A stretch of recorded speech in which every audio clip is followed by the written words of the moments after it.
A group of 600 Brownsburg residents are fighting against a new home development. Now, for some, it could involve losing part of their own property. So that's their concerns, but there are others that have safety concerns because of what they say will be more traffic in the area.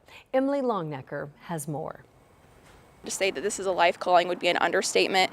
I live for these animals. And Olivia Head's done that every day for the past 9 years. She cares for about 300 rescues, mostly farm animals at the sanctuary she founded. I was put on this earth to care for the discarded and the abused and the neglected. The sickest and most vulnerable live at her Brownsburg home.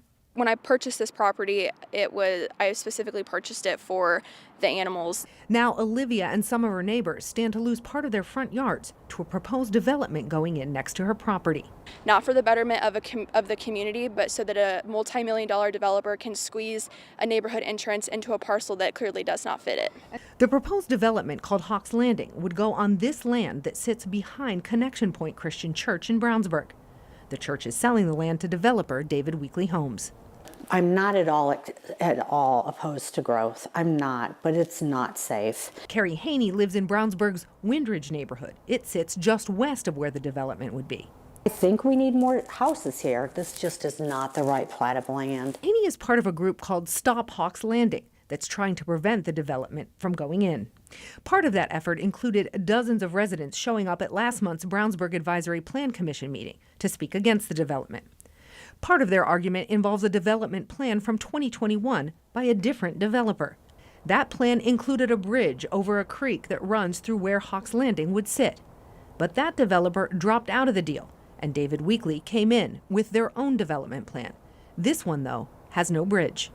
Removing the bridge materially changes that design. Concerned residents say no bridge in the development will mean traffic from it will come through their neighborhoods to get out onto main roads. And because of that, they think the zoning approval for the new development should be revisited. We, the church, don't have any control over the design of the land. Connection Point says they understand residents' concerns, but I don't think it will actually impact the way that people are concerned about. David Weekley Homes sent 13 News a statement which said the land was zoned for residential use before their involvement, and the new community of 105 homes had been approved by the Brownsburg Advisory Plan Commission.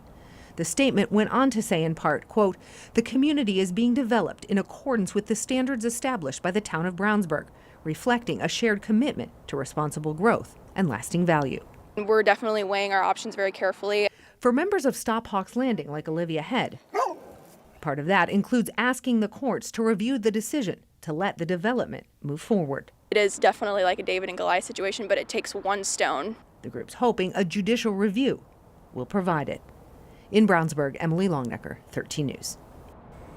Now, the president of the Brownsburg Advisory Plan Commission sent 13 News a statement which said the commission's job was not to consider whether the development should occur, but whether or not the plan complied with the zoning there. The statement going on saying in part, the APC does not have discretion to deny the plat based on concerns about traffic density or whether or not additional homes are appropriate for that area.